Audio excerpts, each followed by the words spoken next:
2026년 봄 시장은 다시 움직이기 시작했습니다.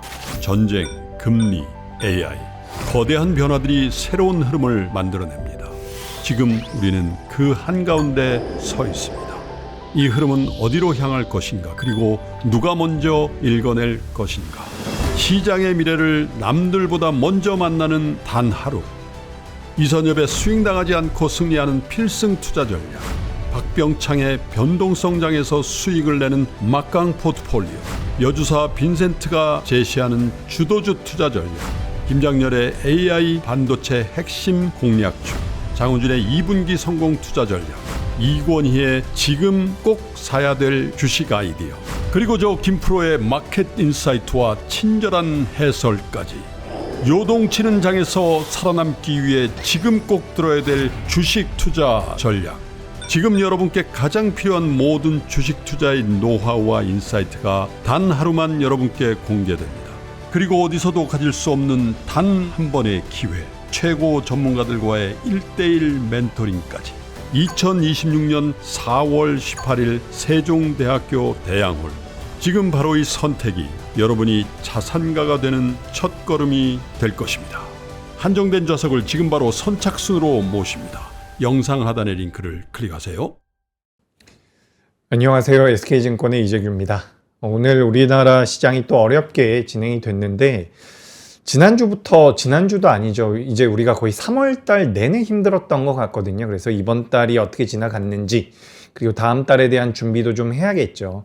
그래서 지난 시간에는 제가 시장에 대해서 우리가 어떻게 대응할 것인지에 대한 고민이 필요하다, 이런 말씀들을 드렸고, 그 전에는 변곡점에 대한 이야기를 했죠.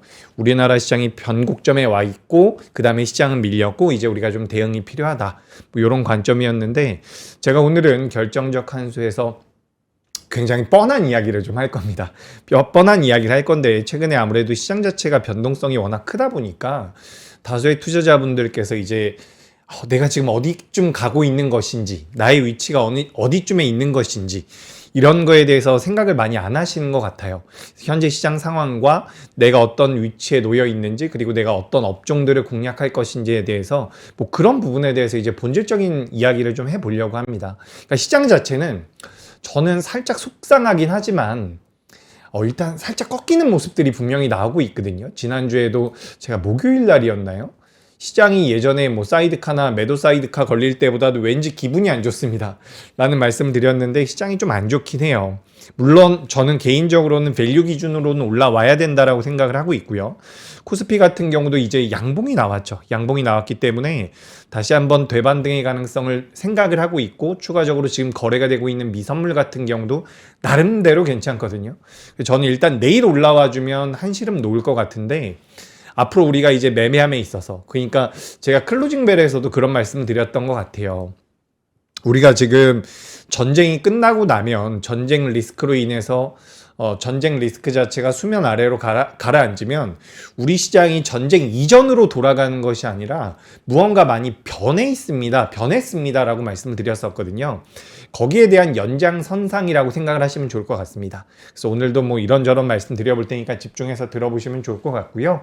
우리 W 라이크님, 그리고 자영님, 아르고스님, 김수덕님, 이게 뭐고 모르겠다님, 오랜만에 뵙는 것 같습니다. 제가 채팅창을 많이 안 봐서 그런지 이게 뭐고 모르겠다님, 예전에 그 명앵커 있을 때도 많이 오셨던 것 같아요. 그리고 우리 장미숙님도 반갑고요.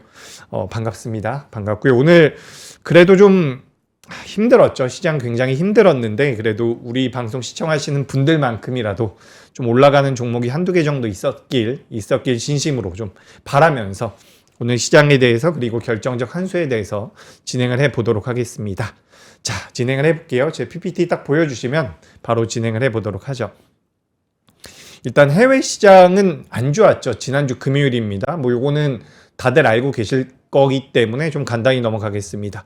유가도 올라오고, 달러 인덱스 같은 경우도 계속해서 올라오고요. 원화 같은 경우도 많이 올라오죠. 원화는 지금도 계속해서 올라오는 것 같아요. 그래서 미국의 종합주가지수가 굉장히 안 좋은데, 제가 미국 종합주가지수 말씀드릴 때마다 매번 보여드리는 것 같아요. 지금 나스닥 종합주가지수거든요. 이거를 우리가 이제 참 애매해요. 그죠? 뭐가 애매하냐면, 지금 나스닥 종합주가지수라든지 S&P 500 종합주가지수의 차트를 보면 주가는 더 빠질 가능성이 높아요. 지수가 더 빠질 가능성이 높다라는 거죠. 근데 현재 시점에서 본다면 일단은 기술적 반등이 나와야 됩니다. 기술적 반등이 나온 이후에 고민을 하는 거예요. 지금 근데 미증시 같은 경우는 종합적으로 말씀드려보면 안 좋아요. 제가 얼마 전에도 말씀드렸지만 우리나라가 3월달 들어서 글로벌 시장에서 가장 많이 하락이 나왔거든요. 3월 달에. 그러니까 여러분들께서도 방송 시청하시면 그런 얘기들 많이 들을 거예요. 3월 달에 낙폭이 많이 나왔다. 미국과 이란의 전쟁을 통해서 우리나라 시장이 가장 많이 밀렸다라는 얘기들을 많이 접하실 텐데 연봉 기준으로, 그러니까 연간 기준으로 보면 우리나라가 많이 다른 나라들보다 나쁘지가 않습니다. 그렇다라는 것은 지금 우리가 3월 달 같은 경우는 안 좋은 모습이 나왔지만 추세 자체가 하방 경직을 보여준다라고 한다면 저는 여전히 다른 나라보다는 우리나라 시장이 강할 가능성이 높다라고 판단을 하고 있다라는 거죠. 저는 미증시보다도 당연히 우리 시장이 강할 거라고 생각을 해요. 제가 방송을 들어보셨으면 아시겠지만 제가 이런 용어를 잘 안 쓰거든요. 뭐 당연히 우리나라 시장이 강할 것 같습니다. 저 이런 말 잘 안 쓰잖아요. 근데 저는 종합주가지수에 대해서는 우리나라가 좋을 가능성이 높다라는 말씀을 드리고 싶어요. 이건 좀 자신 있으니까 말씀을 좀 강하게 드려봅니다. 그래서 미국보다는 우리나라 시장이 좀 낫지 않겠느냐 한번 말씀드리고요. 오늘 전반적으로 우리나라 코스피가 마이너스 2.97%, 코스닥 마이너스 3% 마무리가 됐습니다. 2차 전지와 제약바이오 정도가 종목별로 좀 강세를 보이긴 했는데 전반적으로는 굉장히 약했죠. 굉장히 약했고 좀 힘들었었습니다. 하지만 다행인지 장 마감되고 나서 외국인들 같은 경우는 크게 외국인들의 뭐 수급 자체는 좋지가 않지만 외국인 선물에서는 그래도 어느 정도 반발 매수가 이어지고 있다는 말씀을 드리고 싶어요. 지금 그래서 외국 선물 같은 경우 0.3%, 0.4%, 0.5% 이런 식으로 올라오거든요. 만약에 내일 새벽에 마감된 미증시가 올라오게 되면 저는 그래도 고비는 한 번 또 넘긴다라고 생각을 해요. 왜냐하면 우리나라 시장 자체가 일단 밸류 기준으로는 저평가되어 있는 영역으로 들어왔기 때문에 기술적으로는 저는 중요한 자리가 지금 어느 정도 훼손이 됐기 때문에 무조건 올라간다라는 관점보다는 올라왔을 때는 무리해서 내가 진입한 비중 같은 경우는 줄일 필요도 있다라고 생각을 하거든요. 그럼에도 불구하고 내일은 우리가 기대를 해볼 수 있다는 말씀을 먼저 드리고 싶어요. 제가 항상 그러잖아요. 저도 그런 말씀 드릴 수 있어요. 여러분 6개월 후에 우리나라 올라와 있지 않겠습니까? 3년 후에 우리나라 올라와 있지 않겠습니까? 그런 말이 할 수 있지만 이 방송 시청하시는 분들은 저는 개인적으로 그런 걸 원하진 않는다라고 생각을 하거든요. 그래서 다음 주에 어떨 것 같아? 이런 고민을 하실 거라고 생각이 돼서 제가 웬만하면 좀 타이트한 기간으로 말씀을 드리고 있습니다. 그래서 오늘은 제가 이런 걸 좀 준비를 해봤어요. 원래는 우리가 이란과의 전쟁이 발발하고 나서 전쟁이 시작되고 나서 빠르게 끝나지 않을까라는 그런 불확실성이 빨리 해소될 것이다라는 기대감이 좀 있었거든요. 근데 지금 생각보다 굉장히 길어지고 있죠. 근데 그 길어지는 과정에서 굉장히 많은 것들이 실제로 변하고 있다는 거죠. 우리가 일시적으로 전쟁이 나서 유가가 튀고 환율이 튀었다가 가라앉으면 그때는 우리가 많이 변했다라고 보기가 어렵거든요. 근데 그 기간 자체가 길어지고 있잖아요. 우리도 이제 방송에서 처음에 유가가 뭐 배럴당 120달러까지 올라갔을 때 이거 한번 찍고 윗꼬리가 달리면 오히려 거기는 매수 기회가 될 수 있습니다라는 이야기를 했었는데 단서로 말씀드렸던 게 뭐냐면 유가가 계속해서 고가 라인에서 유지가 된다면 그때는 부담이 될 수 있습니다. 이런 이야기였잖아요. 그러니까 지금은 우리가 이렇게 생각을 해야 돼요. 제가 말씀드리는 내용을 이미 파악하고 계신 분들도 계실 거고 제가 말씀드리기 전까지는 잠깐 잊고 계셨을 수도 있는데 우리 지금 전쟁 이전과는 전쟁 이전으로는 돌아가기가 좀 어렵습니다. 이게 어떻게 보면 팩트예요, 지금. 우리가 빨리 전쟁이 끝난다면 전쟁 이전으로 돌아갈 수가 있었거든요. 근데 지금 이게 장기화가 되면서 돌아가기가 어렵다라고 저는 생각을 하는 거예요. 그래서 만약에 우리나라가 전쟁 이전 수준까지 시장이 올라온다라고 하더라도 여기서 우리가 앞전에 대입했었던 그런 명분이 통해서 우리나라 시장이 다시 한번 추가적으로 올라갈지 여부는 저는 변했다라고 생각을 하는 거죠. 그죠? 그래서 우리가 뭘 봐야 되느냐? 결국에는 본질적인 부분을 봐야 된다라는 겁니다. 정말 뻔하디 뻔한 이야기인데 우리가 그래도 한 번 정도는 생각을 해봐야 돼요. 반도체가 과연 변했을까? 2차 전지가 과연 변했을까? 제약바이오에 대해서 이야기했었던 모멘텀이라든지 이벤트라든지 이슈가 변했을까? 우리 시장에 대해서 예상이 되고 있었던 영업이익과 PER과 PBR이 변했을까? 정책적인 부분이 어떤 식으로 변했을까? 이 부분에 대해서 저는 고민이 필요하다고 생각이 되거든요. 제가 지난 시간에 여러분들께 말씀드렸었던 결정적 한 수는 변곡점이었습니다. 변곡이었다라는 거죠. 시장이 올라갈 가능성도 있고 내려갈 가능성도 있습니다. 그 다음 시간에 말씀드렸었던 건 대응이에요. 근데 우리가 대응을 할 때 어떤 식으로 해야 될지에 대한 부분들의 답이 될 수가 있겠죠. 바로 본질적인 부분에 대해서 이야기를 오늘 드려볼 겁니다. 제가 결론을 먼저 말씀드려보자면 저는 주식 비중을 아직까지 줄이지 않았어요. 정확하게 이거 한번 보여드릴까요?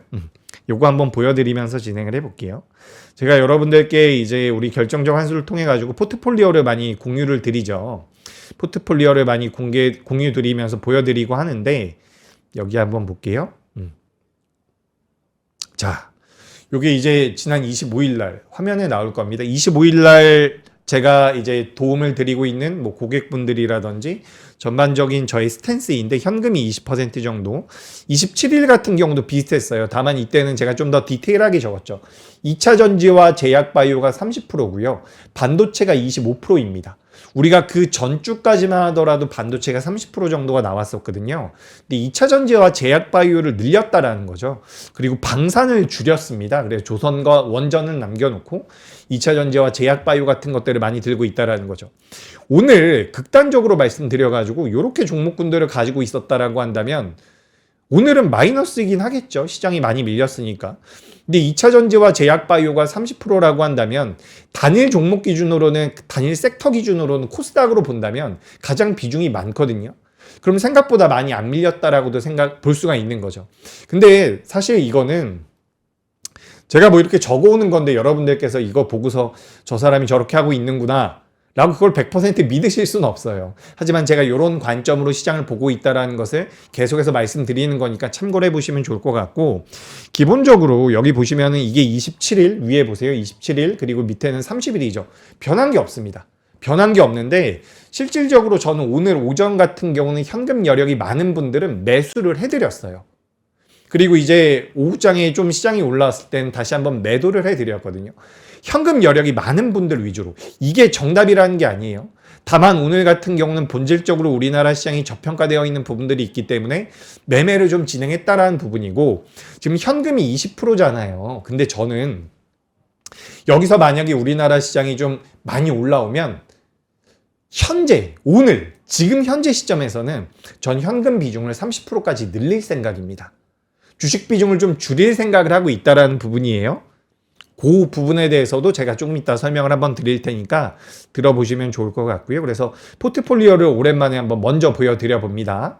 그래서 이제 여기 본질 우리가 펀더멘탈, 사실 본질이란 영어 단어는 따로 있는데 주식 투자하시는 분들은 이 펀더멘탈이란 단어가 좀 더 어울릴 것 같아가지고 이걸로 좀 준비를 해봤어요. 그러니까 시장이 하락도 하고요, 반등도 하고요, 하락도 하고 반등도 하고 어느 정도 라인대에 올라와 있는데 여기서는 우리가 본질을 봐야 된다는 겁니다.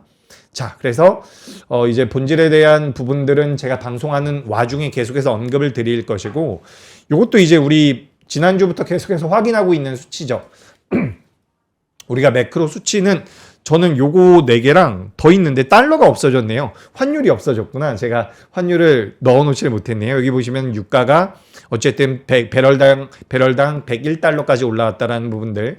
고객 예탁금 같은 경우는 111조, 신용 잔고는 32조, 미국의 10년물 국채금리는 4.39%. 이 정도로 보시면 되고, 이제 환율은 안 좋은데 제가 이게 편집하다가 빠졌나 봅니다. 환율은 좀 안 좋은 상태죠. 그래서 어쨌든 매크로 수치상으로는 괜찮은 거는, 그러니까 좀 부담되는 것은 환율과 유가인 것 같아요. 나머지는 저는 괜찮다라고 생각을 하거든요. 나머지는 괜찮고 환율과 유가는 살짝 부정적으로 움직이고 있다. 우리 시장에 그렇게 좀 보시면 될 것 같습니다. 매크로 수치 쭉 넘어가고요. 이제 우리가 본질에 대한 고민이 필요한데, 일단 반도체 같은 경우는 2026년도 기준으로 봤을 때 PER이 6.5배 정도 나오고 있습니다. 2027년도가 되면 5.7배가 될 것이다라는 분석이 나오고 있죠. 그래서 우리가 반도체, 사실 시장이 밀리거나 종목이 밀릴 때 제가 습관처럼 말씀드리는 게 뭐냐면 우리가 공부한 대로 수치대로 시장이 움직이지 않습니다. 그렇기 때문에 밀릴 땐 더 많이 밀리고 올라갈 땐 더 많이 올라갑니다라는 말씀을 정말 많이 드리죠. 그럼에도 불구하고 반도체 같은 경우는 밸류 기준으로는 지금 저렴한 구간에 빠져 있는 것은 맞아요. 우리나라가 코스피 기준으로 PER이 8.8배 수준이 5,700포인트거든요. 지금 5,200에서 5,300포인트 정도 수준이라고 한다면 종합주가지수가 PER 기준으로 했을 때 제가 계산하기로는 8배 이하로 내려옵니다. 그러니까 이게 그런 거예요. 잘 한번 생각을 해보세요. 우리나라가 역사상 저점이었었던 경우에 PER이 예를 들어서 8배라고 한번 해보죠. 그럼 종합주가지수가 이렇게 내려오다가 8배까지 내려오면 여기서 8배를 찍고서 바로 반등을 하느냐? 그게 아니라는 거예요. 주식 투자라는 것은 여기서 7.9배, 7.8배, 7.7배까지 빠진 다음에 반등이 나올 가능성이 높다라는 거죠.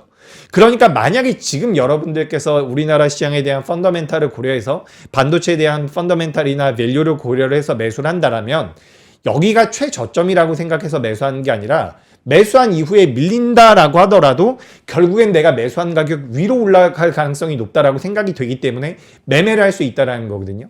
그런 관점에서 본다면 전 우리나라가 지금 본질적으로는 매수하기 적합한 위치라고 생각을 합니다. 다만 앞서서도 말씀드렸던 것처럼 저는 여기서 우리 시장 자체가 좀 대반등이 나온다면 현금을 조금 더 확보할 생각이 있어요. 왜 그런 것인지에 대해서는 또 조금 이따가 말씀드려보도록 할게요. 그래서 어찌됐건 간에 우리가 본질적인 부분에 대한 고민이 필요하다라는 거죠. 반도체도 계속해서 이제 뉴스 같은 거 보면은 뭐 소재라든지 가스에 대한 수급이 만들어지지 않기 때문에 문제가 생길 것이다 이런 기사들도 있고요. 우리가 지난주에 터보컨트가 나오면서 또 시장에서 여러 가지 요런 얘기들, 그리고 현물가도 빠지고 이런 얘기들이 나오면서 여러 가지 안 좋은 내용들이 많은데 사실 뭐 시장 빠지면 그런 내용들은 당연히 보이는 것이고 왜 빠졌는지 써야 되니까. 근데 본질적으로는 저는 바뀐 게 거의 없다라고 생각을 하거든요.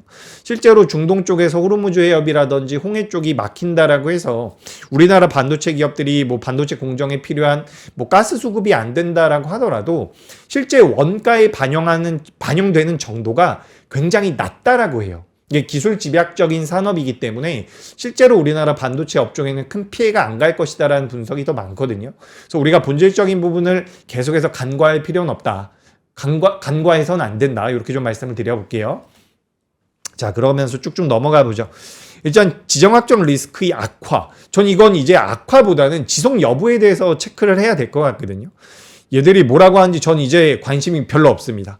호르무즈 해협이 계속해서 시장에서 이야기가 되다가 이제는 후티 반군이 참전한다라는 이야기가 나오면서 홍해 쪽까지 묶인다라고 이야기가 되고 있죠. 그래서 호르무즈와 홍해 쪽이 묶인다라고 한다면 글로벌 시장 자체가 붕괴될 수가 있다, 안 좋아질 수가 있다라는 얘기들이 있는데 현재 우리나라도 그렇고요, 미증시도 그렇고 그 내용들이 저는 50% 정도는 반영이 돼 있다라고 생각을 해요. 최악의 시나리오로 가지 않는다라고 한다면 이 두 가지의 내용 가지고는 시장이 밀릴 만큼 밀렸다라고 보고 있는 거죠. 그래서 이 부분 말씀드리고, 다만 요건 우리가 좀 냉정하게 봐야 됩니다. 우리가 지정학적 리스크가 시장에서 나오기 전에 3저호황이라는 이야기를 많이 했거든요. 금리도 낮고 환율도 낮고 이런 부분에 대해서 유가도 낮고 3저호황이라고 이야기를 하면서 우리나라가 전쟁 이전에는 3저호황과 굉장히 비슷한 모양새를 만들고 있습니다라는 주장들이 시장에서 굉장히 많았죠. KB증권에서 작성한 레포트에 그런 내용들이 있었던 것 같아요. 혹시 제가 틀릴 수 있습니다. 근데 제 기억으로는 그렇고 그런 내용이 있는데 최근에는 어쨌든 물가도 올라가고 있고요. 금리도 올라가고 있고요. 환율도 올라가고 있는 부분들은 분명히 있죠. 근데 이게 일시적일 수 있다라고 우리가 생각을 했다가 지금 이게 길어지고 있단 말이에요. 그러니까 우리가 이 부분에 대해서는 인지를 해야 됩니다. 무조건 돌아간다라고 볼 수가 없다라는 거죠. 그래서 이런 내용들을 좀 준비를 해봤고요. 후티 반군 같은 경우는 이란 쪽 어떻게 보면 세력이라고 볼 수가 있겠습니다. 후티 반군이 참전을 하면서 이제 유가라든지 뭐 가스라든지 그러죠. LNG죠, LNG. 제가 LNG가 생각이 안 나가지고 LNG라든지 이런 것들이 좀 막힐 수 있다. 이런 우려가 많이 생겼고 실제로 이제 물동량에 대한 이야기들도 많이 나오고 있습니다. 이게 이제 장기화되는지 여부고 여기서 우리가 또 따져보도록 하죠. 오랜만에 이제 수치가 좀 깔끔하게 나온 게 있어서 준비를 해봤는데 호르무즈 해협을 통과하는 LNG 물량의 추이가 지금 카타르 쪽에서 거의 90% 정도가 나오고 있다라고 보면 좋을 것 같거든요. 이 카타르 같은 경우는 회복하는데 3년에서 5년 정도가 걸린다라고 이야기가 되고 있잖아요. 그렇다라고 한다면 여기서 이제 한국 쪽으로 넘어오는 여기 이제 붉은색으로 되어 있는 게 우리나라거든요. 10%, 14%, 12%까지 우리가 카타르를 통해서 받고 있는 물량들이기 때문에 여기에 문제가 생긴다라고 한다면 우리나라에도 부담으로 작용될 가능성이 분명히 있다라는 거죠. 그래서 그런지 지난주에 나왔었던 내용입니다. 중동 쇼크의 OECD 경제 전망 한국만 확 낮췄다. 지난 시간에도 보여드렸었던 내용인 것 같은데 이런 부분들이 이제 실물 경제에서 우리한테 체감으로 다가올 가능성이 높다라는 거죠. 물론 2027년도에는 괜찮아질 것이다라는 내용들이 주 내용이었습니다. 그러니까 우리가 2027년도가 아니라 2026년도를 본다면 이런 내용들이 좀 작용이 되고 있구나. 라는 관점으로 보시면 좋을 것 같고요. 그리고 제가 이제 전쟁 나고 나서 가장 많이 말씀드렸던 게 그거 같아요. 전쟁을 통해서 우리가 투자 아이디어를 만든다면 첫 번째는 에너지 안보, 두 번째는 방산이라고 이야기를 드렸었거든요. 그리고 당시에 제가 2차 전지도 한번 말씀드렸었어요. 굉장히 소심하게 2차 전지 같은 경우도 수혜를 받을 수 있을 것 같습니다. 라는 말씀을 드렸는데 2차 전지도 최근에는 주가름이 잘 나오고 있죠. 결국에는 구조적인 변화에 들어갈 가능성이 높다라는 거예요. 본질적으로 변할 수 있다라는 거거든요. 그래서 우리가 지금 전쟁 이전에는 2차 전지가 본질적으로 변할 것 같지가 않았어요. 물론 본질적으로 변할 수도 있었겠죠. 하지만 지금 거기에 대해서 속도감 있게 가속도가 붙고 있다는 부분입니다. 그래서 오늘은 제가 2차 전지에 대해서도 또 말씀드릴 거예요. 제가 지난 시간에도 2차 전지와 제약바이오 쪽에 대해서 말씀드렸는데 만약에 여러분 2차 전지로 자금이 한 번, 두 번 더 들어오잖아요. 제 생각에는 제약바이오보다 2차 전지가 더 좋을 가능성이 높아요. 방송을 오래 보신 분들은 아시겠지만 제가 제약바이오를 정말 좋아하거든요. 그럼에도 불구하고 2차 전지 쪽에 대한 관심은 꼭 필요하다라는 말씀을 드리고 싶습니다. 그래서 어찌됐건 간에 계속해서 말씀드려 보도록 할게요. 후티가 참전함으로 인해서 이제 위협받고 있는 대체 파이프라인이죠. 호르무즈가 봉쇄가 되면 다른 대체 파이프라인을 통해서 에너지를 수급을 할 텐데 지금 이제 후티까지 참전을 한다라고 한다면 이런 파이프라인이 추가적으로 위협을 받는다라는 부분입니다. 그래서 전반적으로 안 좋은 내용들이 많이 지금 시장이 나와 있다라는 부분이고 그로 인해서 우리나라 같은 경우는 경제 전망, 성장률 자체가 둔화될 가능성이 높다라는 부분이죠. 근데 2027년도에는 괜찮을 수 있다라는 건데 사실 이거 그때 가봐야 합니다. 가봐야 한다라는 말씀 드리고 싶고요. 추가적으로 이제 우리가 이런 이야기들도 많이 하죠. 제가 대한항공을 여러분들께 많이 말씀드리지 않았습니까? 대한항공 같은 경우는 이렇게 뭐 지정학적 리스크, 중동 쪽에서 지정학적 리스크가 이어지면 유류비 상승에 대한 부담을 느낄 수 있고요. 화학주, 제가 화학과 정유도 많이 비교를 해드렸던 것 같아요. 정유주는 기본적으로 마진이 개선됩니다. 이거 근데 장기화되면 안 좋아요. 정유주들 같은 경우도 단기적으로 좋은 겁니다. 중장기적으로는 안 좋을 수 있어요. 그리고 화학주들 같은 경우는 화학은 그냥 단순하게 이렇게 생각하시면 돼요. 화학은 여러분 나프타가 원가라고 생각을 하시면 돼요. 그래서 화학 같은 경우는 이제 스프레드가 줄어들기 때문에 화학주들은 좋지가 않다라는 거예요. 그럼에도 불구하고는 뭐 LG화학 같은 경우는 주가름이 괜찮았는데 어찌됐건 간에 우리가 본질적인 변화가 어디에서 나타나는지에 대해서 고민을 해볼 필요가 있다라는 거죠.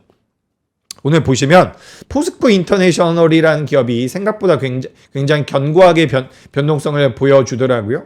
포스코 인터? 이제 이런 것들이 이제 종합 상사 기업이라고 보실 수가 있는데 이런 기업들이 이제 시장에서는 부각이 될 가능성이 높다라는 거예요. 가장 하단부에 제가 넣어놓은 종합 상사 기업으로서 원자재 가격 상승에 대한 수혜를 받을 가능성이 높다라는 겁니다. 본질적으로 바뀐 거예요. 우리가 지정학적 리스크가 있기 전에는 얼마큼 수혜를 받을까에 대한 고민이 많았다라고 한다면 이제는 수혜를 받을 가능성도 높아지고 수혜를 받을 정도도 커질 수 있다라는 거죠. 그래서 우리가 이런 생각을 해야 된다라는 부분이고 이 밑에 있는 핵심 내용들은 뭐 여러분들께서도 잘 아시겠지만 말씀을 드리는 거고 여기 보시면 2025년도 작년 4분기 때 예상을 했었던 2026년도 말에 이 유가의 가격 전망이었거든요. 가장 많이 전망을 했었던 부분들이 60달러에서 70달러 수준이었는데 지금 2026년도 1월달 같은 경우는 70에서 80까지 올라오고 있는 상황이죠. 그래서 유류비가 올라가고 있다라는 부분들, 에너지에 대한 관심이 여전히 필요하고 이게 본질적인 변화를 야기할 가능성이 높다라는 겁니다. 제가 지난 시간에도 2차 전지 뭐라고 말씀드렸냐면 2차 전지 여러분 뭐예요? 친환경, 조선도 LNG 선박 이야기할 때 우리 뭐라 그래요? 친환경 선박이라고 이야기하죠. 근데 지금은 친환경이라고 하는 그런 예쁜 단어가 아니에요. 환경을 위해서, 환경을 우리가 오염시키지 않기 위해서 이런 단어가 아니란 말이에요. 지금은 에너지 안보, 국가의 안보가 걸려 있다는 부분이죠. 이건 본질적으로 변했다라고 생각하시는 게 전 맞다라고 생각이 되거든요. 그 부분에 대해서 말씀드리는 거고요. 뭐 카타르의 LNG에 대해서는 앞서서도 말씀드렸으니까 넘어가고요. 그리고 여기도 한번 보도록 하죠. 현재 FID 최종 투자 결정 추진 중인 주요 글로벌 LNG 프로젝트입니다. 미국도 굉장히 많이 되어 있고요. 뭐 파푸아뉴기니라든지 캐나다도 많이 진행을 하고 있는데 LNG 결국엔 에너지거든요. 그래서 최근에 우리나라 조선주들의 주가 흐름이 그렇게 좋지가 않거든요. 저도 HD 현대중공업이 왜 이렇게 더딘가 계속해서 의문스러울 정도로 주가 흐름이 안 좋은데 저는 개인적으로는 조선주들은 한 번 정도는 봐보시는 게 좋을 것 같아요. 아셨죠? 그래서 LNG 쪽에 대한 모멘텀을 받아갈 수 있다는 부분이고 요건 이제 우리나라입니다. 우리나라 같은 경우는 월별 전력 사용량이 7, 8, 9월 달에 가장 많죠. 왜요? 여름이니까 가장 많은데 요때 이제 이에 앞서서 가격이 많이 올라갈 수도 있고 우리가 실생활에서 많은 것들을 체감할 가능성이 있다는 거죠.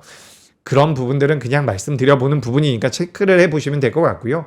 이제 우리가 에너지원에 대한 관심도가 많이 높아지다 보니까 발전, 원별, 생애주기, 탄소 배출량 비교를 해왔는데 석탄이 가장 많죠. 그리고 원자력이 가장 적고 풍력이랑 원자력이 가장 적네요. 근데 뭐 최근에 태양광과 풍력 쪽에 대한 투자가 이어지고 있다는 부분들을 고려해 본다면 에너지원에 대한 관심은 여전히 유효한 것 같습니다. 제가 예전에도 우리 방송에서 그런 이야기 많이 했을 거예요. 땡땡 에너지 같은 기업들을 많이 보십시오. 많이 보십시오는 안 했고 그런 기업들이 있습니다라고 했었죠.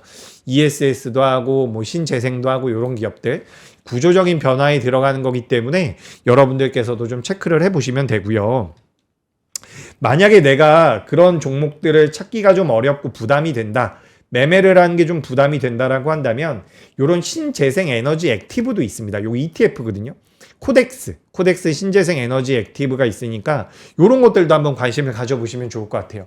근데 가끔씩 제가 이제 코덱스 신재생 에너지 액티브 같은 거 말씀드리면 왜 꼭 이걸 말하냐라고 하시는 분들이 가끔 계신데 여러분 요 ETF는 거래 대금이 큰 기업들을 매매하시는 게 편합니다. 아셨죠? 그래서 거래 대금이 많은 종목들 위주로 좀 살펴보시면 좋겠다라는 말씀 드려요. 그리고 이제 환율이 좀 안정될 것에 대한 기대감이 저는 4월 10일 이후에는 이제 우리나라 시장에 대한 어떻게 보면 환율이 안정될 수 있는 몇 가지 모멘텀들이 있거든요. 한 가지는 요 세계 채권 지수에 우리나라가 편입이 된다라는 부분이죠. 뭐 지난주에 말씀드렸던 것 같은데 60조 정도 우리나라에 자금이 유입될 가능성이 높다라는 부분. 그래서 이제 환율이 안정이 좀 되면 유가도 아니죠. 정확히 말씀드리면 지금 정확히는 환율이 튄다라는 거에 대해서 포커스를 맞추는 건 좀 아닌 것 같아요. 정확히 이야기해보자면 유가가 튀는 거에 대해서 우리가 포커스를 맞춰야 되는 거거든요. 유가가 만약에 안정이 되면 환율도 자연스럽게 좀 안정이 될 겁니다. 우리가 뭐 IMF 이후에 몇 번째로 높은 환율이다 이런 이야기 나오고 있는데 우리가 구조적으로 우리나라 경기에 문제가 생겨서 그런 건 아니에요. 그 부분에 대해서 너무 걱정하지 않으셨으면 좋겠다라는 말씀 드립니다. 그래서 유가를 먼저 보고 유가 전에 우리가 볼 게 하나 있다라고 한다면 미국의 국채금리예요. 미국의 국채금리가 10년물 국채금리가 4.5% 가다가 내려오거든요. 여기서 이제 안정화가 된다라고 한다면 유가도 같이 빠질 가능성이 높습니다. 그 다음에 이제 환율이 안정되는지 여부를 살펴본다면 그 다음에 우리나라 시장에 자금이 들어올 수 있을지 없을지에 대한 그런 본질적인 판단을 좀 할 수 있지 않을까 이렇게 좀 말씀드립니다. 그리고 이 KV 캐시에 대해서는 제가 한번 찾아봤어요. 터보컨트가 지난주부터 좀 이야기가 나오죠. 그래서 게다가 추가적으로 현물가 하락도 나왔고 오늘 SK하이닉스 같은 경우는 뭐 키옥시아와 관련된 내용들이 또 시장에서 뉴스로 좀 나왔었는데 사실 현물가 하락이 저는 가장 큰 영향을 미쳤다라고 생각을 하거든요. 터보컨트와 현물가 하락인데 터보컨트에서 나왔었던 요 KV 캐시 압축과 관련되어 있는 부분 같은 경우는 요 흥국증권에서 정리를 잘 해줬더라고요. 2023년도부터 나왔었던 내용이기 때문에 어떻게 보면 이게 이제 막 상업화가 되는 과정이기 때문에 시장에서 많이 부각이 됐는데 단순하게 생각을 해보면 많이 올라왔었던 상황에서 지정학적 리스크가 부각되니까 더 많이 무섭게 밀린 게 아닌가라고 저는 생각을 하고 있습니다. 무조건 올라간다라는 관점은 아니지만 밸류 기준으로 봤을 때는 충분히 조정을 받았다라고 보여져요. 그래서 이 부분 참고하시면 될 것 같고요. 요 내용이죠. 미국의 국제무역위원회에서 SK하이닉스의 낸드와 디램 대상으로 해서 337조 조사를 공식 게시했다라는 내용들이 나와 있습니다. 이런 부분 제가 알기로 근데 이게 처음으로 나온 내용들은 아닐 거예요. 예전부터 계속해서 관련되어 있는 내용들은 좀 있었던 걸로 알고 있어요. 그리고 만약에 이 내용들이 정말 SK하이닉스에 큰 문제가 됐다라고 한다면 오늘 SK하이닉스는 10% 넘게 밀렸어야 됐다라고 저는 생각하고 있습니다. 그래서 일단 너무 걱정하지 마시고 삼성전자 PER 5.8배, SK하이닉스 4.2배 이렇게 좀 보시면 될 것 같습니다. 그리고 이것도 우리 좀 생각을 해봐야 돼요. 그게 뭐냐면 본질적인 부분에 대해서 고민을 해야 된다라고 했잖아요. 근데 지금 본질적인 부분에 대해서 고민을 할 때 반도체가 좋아요. 그러니까 다른 쪽도 좋은데 제가 이거 지난번에 한번 계산해 드렸죠. 반도체 외 업종들 같은 경우도 2025년도 대비해서 영업이익이 20% 정도 올해 성장을 하거든요. 근데 반도체를 빼고 말하면 이렇게까지 올라오질 못합니다. 그리고 추가적으로 보시면 아시겠지만 2025년도에서 2026년도로 넘어갈 때는 굉장히 가파른 기울기를 가지고 올라오잖아요. 근데 지금 2026년도에서 7년도 같은 경우는 어떻게 보면 100씩 성장하던 게 갑자기 20밖에 성장을 못하는 거예요. 근데 주가라는 것은 선반영이 되는 부분들이 있기 때문에 제가 앞서서도 전 여기서 시장이 만약에 올라오게 된다면 현금을 10% 정도는 더 확보할 겁니다라고 말씀드렸잖아요. 거기에 대한 명분은 지금 우리가 아주 강하게 베팅하기에는 부담스러운 부분들이 좀 있다라는 거예요. 전쟁 이전에는 부담스럽지 않았었던 부분들이 전쟁이 장기화되면서 유가가 올라온 상태가 지속이 되면서 환율이 올라온 상태가 지속이 되면서 이 앞전의 본질적인 부분들이 바뀌고 있다라는 거죠.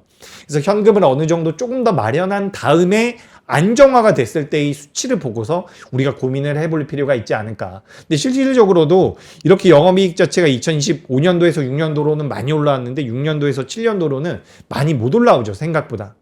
지금 2028년도까지도 반도체 사이클이 이어질 것이다라는 분석들이 있지만 일단 우린 여기까지만 좀 생각을 해보자고요. 주가의 변동성은 먼저 나오니까 요거 한번 말씀드리고 싶었고 그 다음에 다른 내용들은 크게 나쁘지 않습니다. 여기 보시면은 글로벌 디램 캐펙스 추이 및 전망인데 이것도 마찬가지예요. 낸드는 좀 다르지만 지금 디램 같은 경우는 2024년도에서 5년도로는 가파르게 올라왔잖아요. 근데 5년도에서 6년도로 넘어올 때는 생각보다 조금 둔화되는 모습들이 나오죠. 근데 여기까지도 괜찮단 말이에요. 근데 2027년도로 갈 때가 문제라고 저는 생각을 하거든요. 여기 낸드 같은 경우는 상대적으로 덜 올라왔기 때문에 2027년도에는 올라올 가능성이 높다라는 분석들은 나오고 있죠. 근데 어쨌든 우리가 예전에 그런 이야기 많이 하지 않았습니까?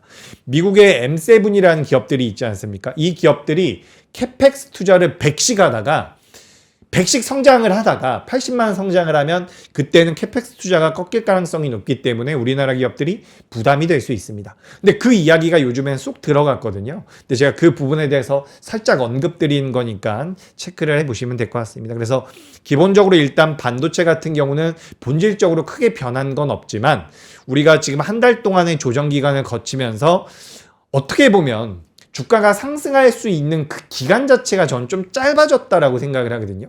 예를 들어가지고 우리가 지정학적 리스크가 없었다라고 한다면 3월 달에도 올라가고 4월 달에도 5월 달에도 올라가서 6월 달까지 올라갈 수 있었다라고 한다면 지금 지정학적 리스크로 인해서 한번 밀렸단 말이에요. 그래서 한 달이 지났습니다. 근데 그 한 달이 지난 과정에서 많은 변화가 있었다라는 거죠. 그래서 상승할 수 있는 기간이 예전과 비슷하다라고 하더라도 한 달 정도가 짧아질 수 있다라는 거예요. 근데 그런 과정에서 유가가 안정이 되지 않고 계속해서 고유가가 유지가 된다라고 한다면 조금은 부담스러울 수 있다라는 거죠. 본질이 조금은 바뀔 수 있을 것 같아요. 근데 현재까지는 저는 바뀐 것 같지는 않습니다. 그렇게 말씀드리고요. 오늘 이제 업종에 대해서도 쭉 한번 넘어가 보도록 하죠.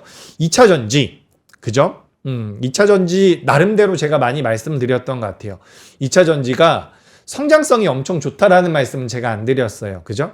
제가 뭐라고 말씀드렸냐면 LG 에너지 솔루션 같은 경우는 여러분 그 미국에 있는 공장 내에서 ESS 쪽에 대한 매출이 EV 쪽에 대한 매출을 올해에는 넘어설 겁니다. 이거 제가 작년에 저 자리에서 그죠?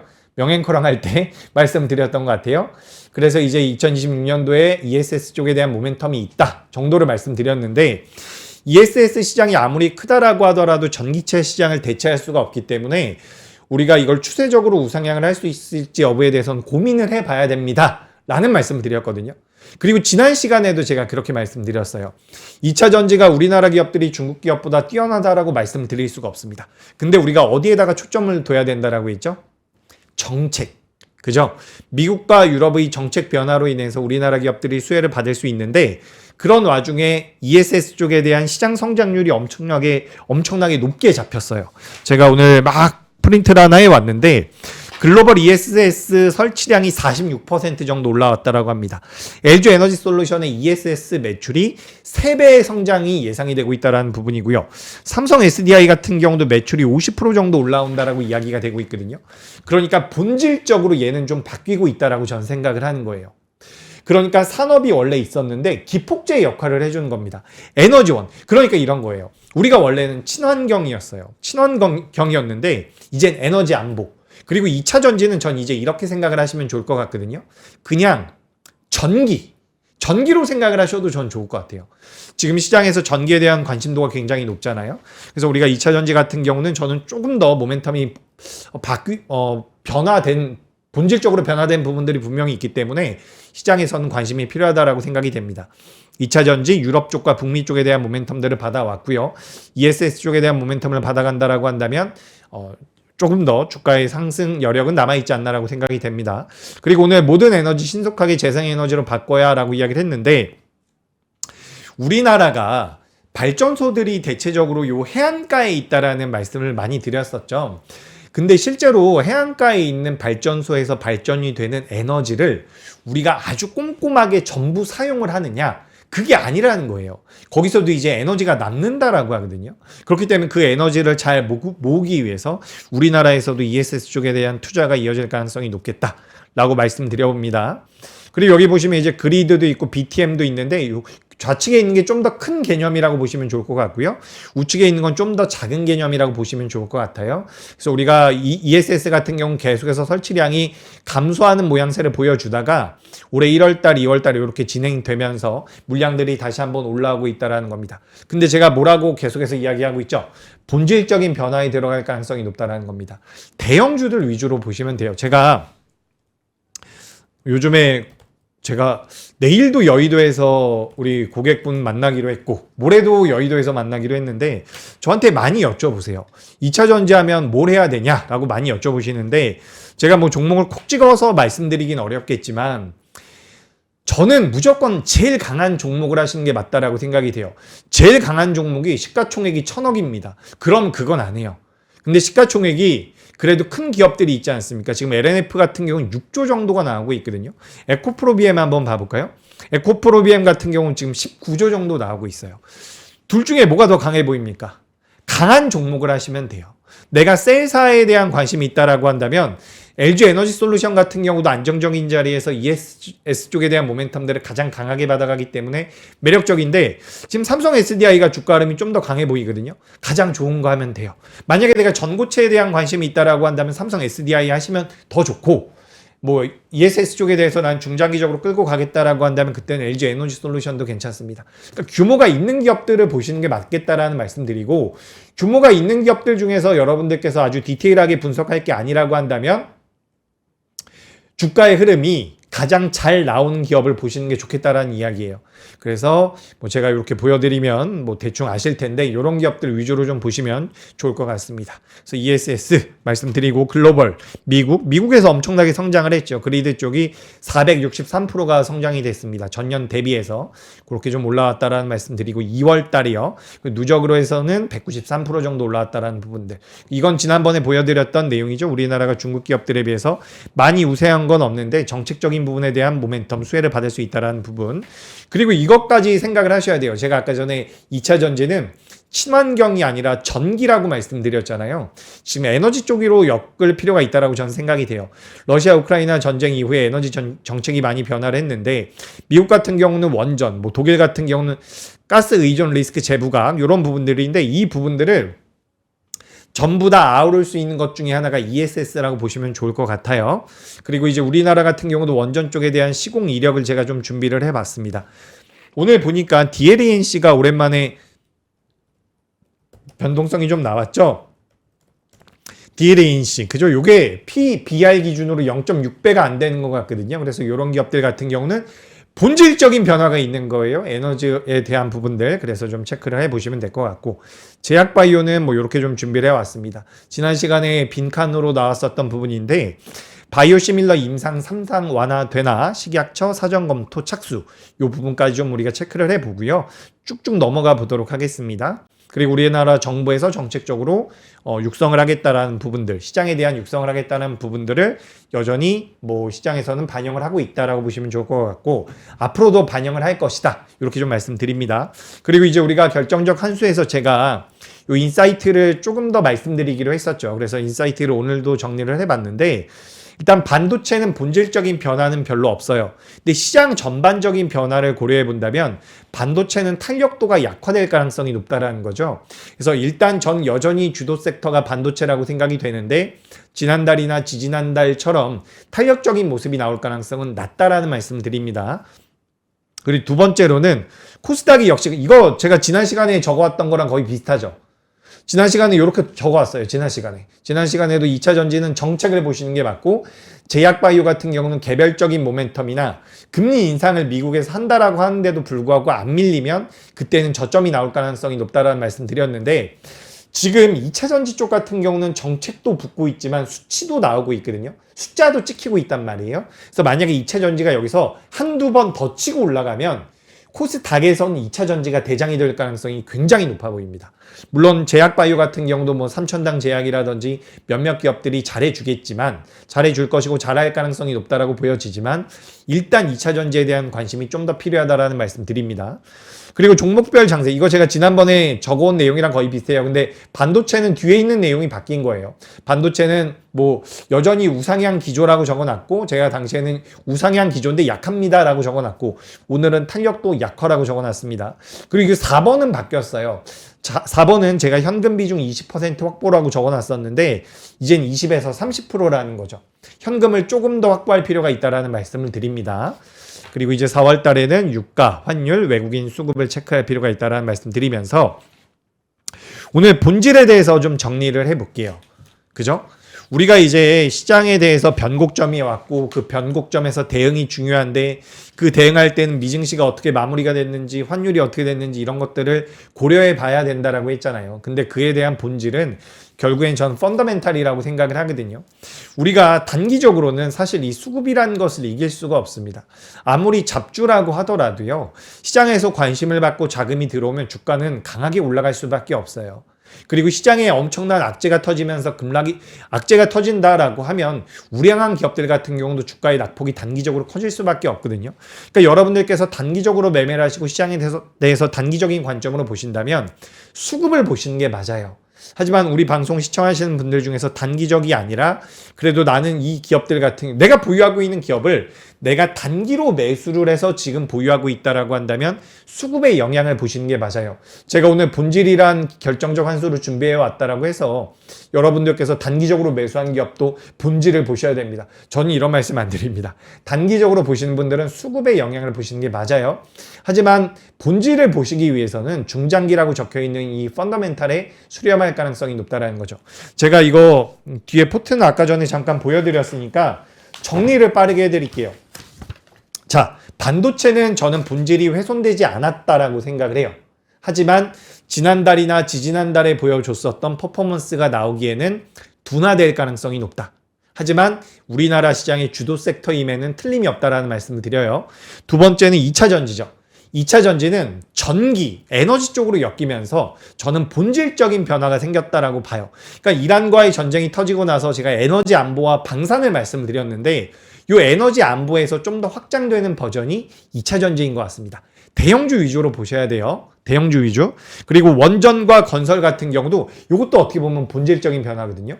여러분, 우리나라 원전 관련주들이나 건설주들이 중동 쪽에서의 수주가 많아요. 근데 만약에 여기서 전쟁이 나고 지정학적 리스크가 이어지면 수주를 받아놨는데 이게 지연이 될 가능성이 높죠. 그런 명분으로 만약에 건설주와 원전주들이 빠진다면 여기는 매수 기회가 될 가능성이 높다라는 거예요. 왜냐하면 지연이 됐었던 물량들은 결국에 한 번에 몰려서 터질 가능성이 높거든요. 지연이 되는 물량들은 나중에 수주 잔고로 폭발적으로 매출이라든지 잔고로 잡힐 가능성이 높기 때문에 원전이나 건설 같은 경우도 본질적인 변화는 오히려 긍정적으로 생길 가능성이 높다라는 거예요. 그리고 제약바이오 같은 경우나 로봇주들 같은 경우는 사실 본질적으로는 뭐가 변했다라고 말씀드리기에는 좀 작은 테마, 소테마라고 우리가 볼 수가 있죠. 그래서 이쪽 같은 경우는 개별적인 모멘텀이 이어질 가능성이 높겠다. 이렇게 좀 말씀을 드려보도록 하겠습니다. 아셨죠? 오늘도 시장 많이 어려웠는데 하루 종일 고생 많이 하셨고요. 제가 또 다음 시간에는 해째는 좀 그만하고요. 줄이고 다음 시간에는 시장 많이 올라왔네요. 이런 이야기 나눠볼 수 있으면 좋을 것 같습니다. 근데 해외 증시가 너무 나쁜 것 같진 않으니까 너무 걱정 마시고요. 내일 모레 이렇게 좀 보내면서 또 추이 보면서 이렇게 대응해 나가시면 될 것 같습니다. 저는 다음 시간에 뵙도록 하겠습니다. 오늘도 시청해 주셔서 감사합니다.